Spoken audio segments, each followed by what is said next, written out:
John King and Kevin Mulligan have been friends for 40 years. As well as growing up together, they both chose the same career path. You all right, son? Yeah, good.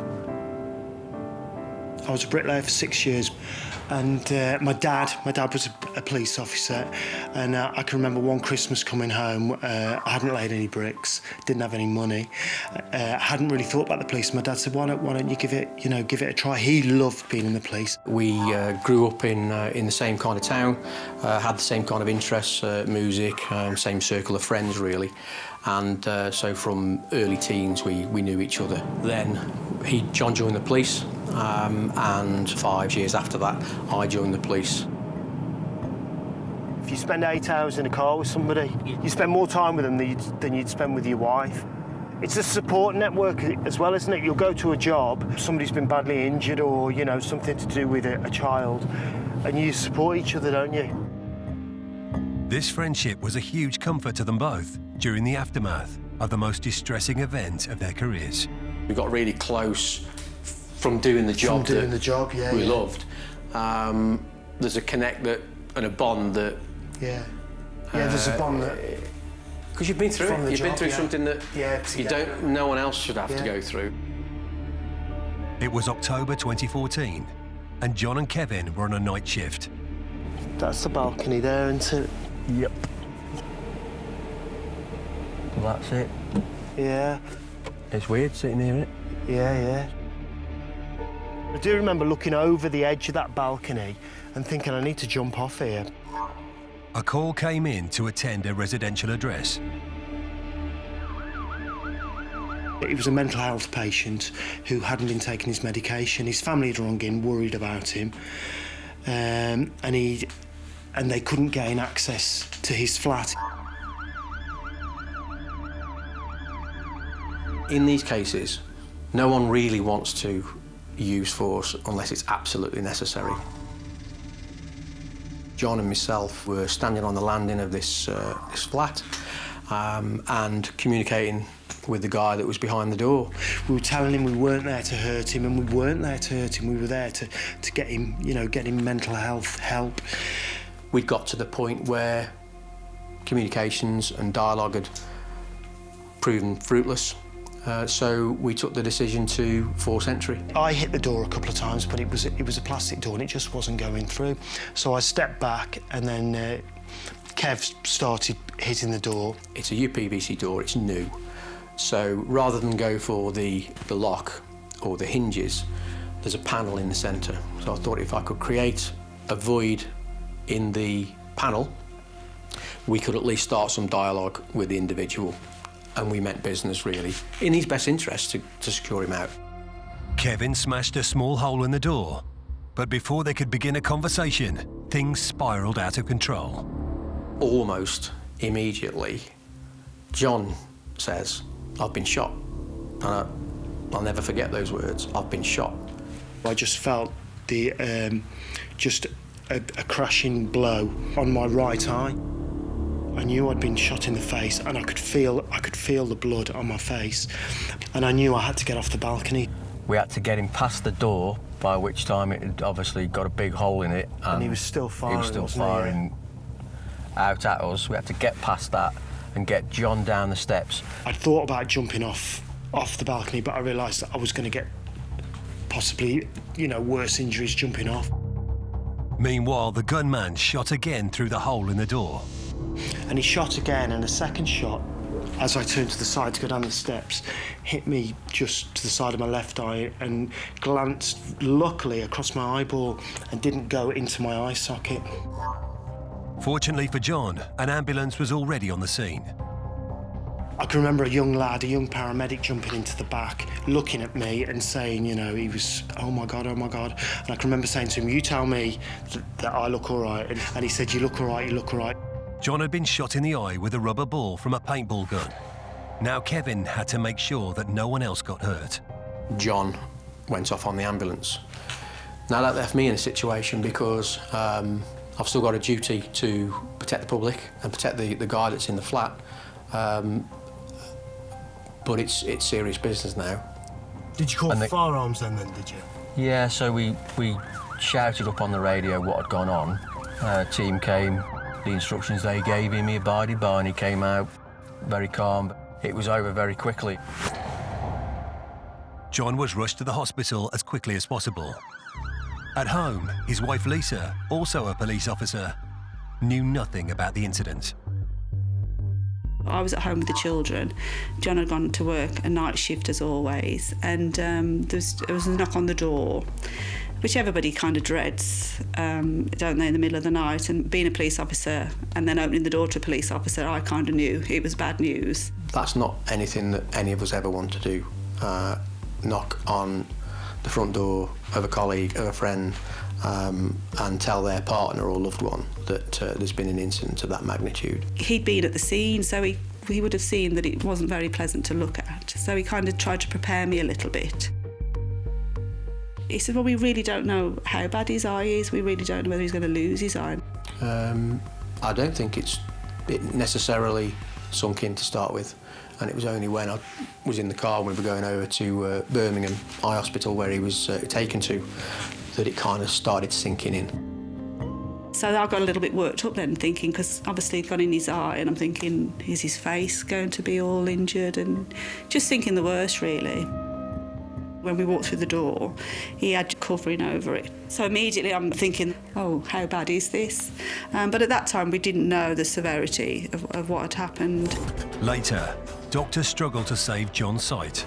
The damage was far worse than they'd expected, and there was probably not a lot of chance of me being able to see through it. In Cannock, John King has been shot in the eye as he tried to help a man suffering with severe mental health issues. Unknown to John and his colleagues, the man was armed. I knew I'd been shot in the face, and I could feel the blood on my face. I'll never forget those words. I've been shot. While he was rushed to hospital, John's wife Lisa was contacted with the news.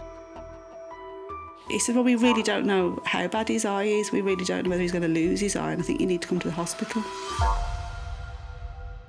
John was transferred to the Birmingham Midland Eye Centre. They operated on me the first full day I was there, and what they'd done is they'd managed to stitch my battered eyeball back together. They got everything that goes inside an eyeball, like your lens and everything, and they'd put it all back in and then just stitched it back together. They had said to me, though, the damage was far worse than they'd expected, and there was probably not a lot of chance of me being able to see through it. John can't remember a lot of that week because of the medication that he was on. I obviously was at home at night time with the children while he was in hospital, and he'd phone me at 3 in the morning just sobbing and really upset. But he can't remember doing that. It was more traumatic than he perhaps remembers at the time, but it wasn't very pleasant to hear that. John spent the next few months at home, hoping his eye would heal and that he might regain some of his vision. The eye was really painful. It was smaller than my other eye, and also it was just white, really. I was having to help him with his medication and put eye cream in and stuff like that because he couldn't do everything himself. He's awake most nights in pain, which again he can't remember, but he was. So of course I'm awake. And then I had a lot of eye tests just to see if I'd got any vision at all, but nothing had come back. I then made the decision, because it was painful, I decided just to have the eye removed because the pain was just, it wasn't going away. Once John's mind was made up, surgery was arranged immediately. Using cutting-edge technology, doctors placed a hand-painted eye into John's eye socket. I think the way that he helped himself initially was through a video diary of the emotions. I've been out of surgery for about 3 hours. I've just spoke to my surgeon who carried it out, and he's saying it went really, really well. They've removed most of my blind eye, put the old ping pong ball in, they put a cover on it. He's saying it looks shape-wise great, which I'm happy about, and I'm over the moon. And then what they do is they put a prosthetic implant in, the same shape as an eyeball, and then they sew the skin around it. And that just means that my eye moves. It doesn't move as much as my good eye, but it's close enough. John now has a routine to help maintain his prosthetic eye. A painless procedure that involves removing it and keeping it clean.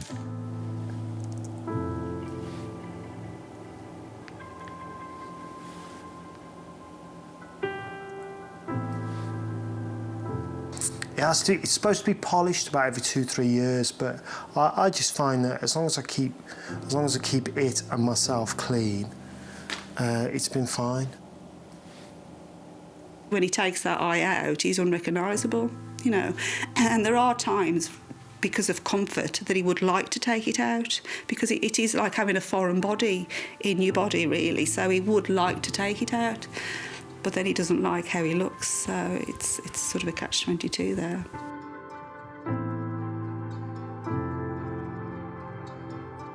The loss of John's eye has had a huge impact on his life. Socially, he will avoid crowds at all costs because he just feels a nuisance, and he'll say that. If I don't see you, I don't move enough, so I do bump into people, which can be a pain. So crowds are a bit of a game.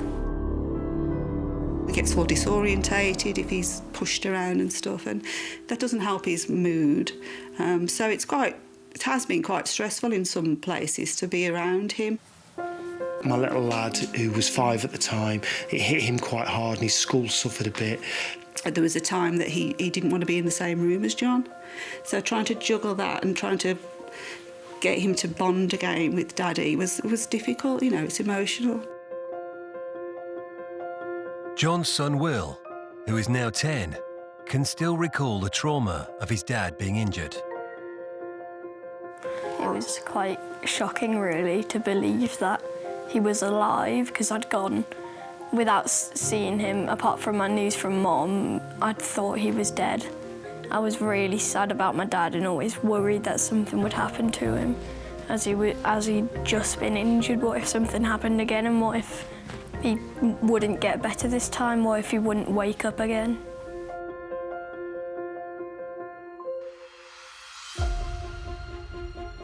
Two years after the incident, John and his team attended the trial of the offender.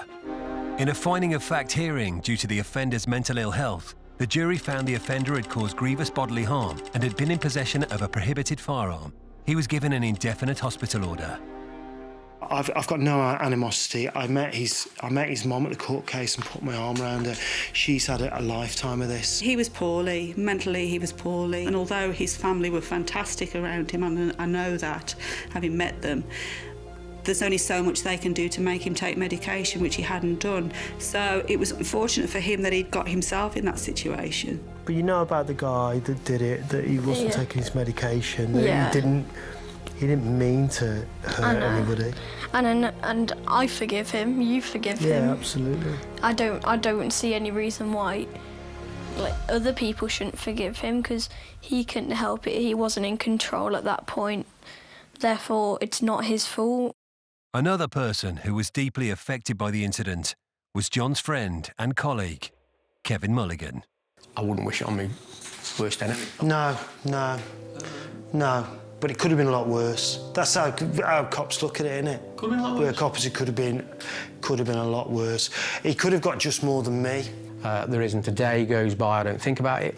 There isn't a day go by I feel guilty because it wasn't me that got shot, because I was at the front. I suppose that's just something I'm going to have to live with, really. As John and Kevin revisit the scene of the incident, John feels he's gained some closure.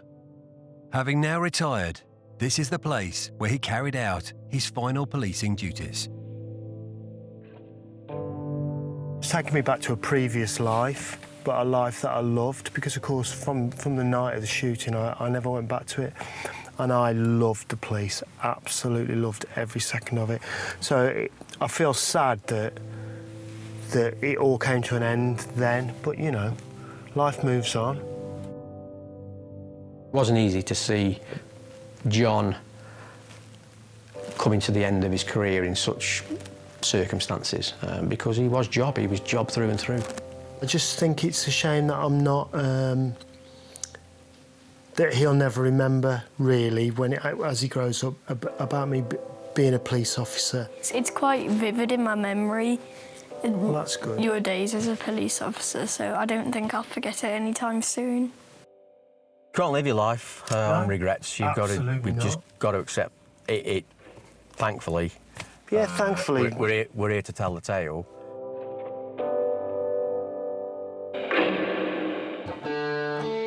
But John has managed to find a new passion in his life. I think playing the guitar saved me, really, because that was something that I'd always done. It's a great big stress relief and comforter to be able to lose yourself with an instrument. When I got out of hospital, I'd actually bought myself like a little recording desk, and I wrote an album in about 2 weeks. Been writing ever since, and that's from 20 years of not writing anything. So you know, it wasn't worth losing an eye for, but it really has helped me. In all of it, John's probably the only person that's kept the optimism up, you know, and he's been the person that's lifted everybody's spirits around it. I really admire him for that. Cheers, pal. Yeah, cheers, good. I love him like a brother.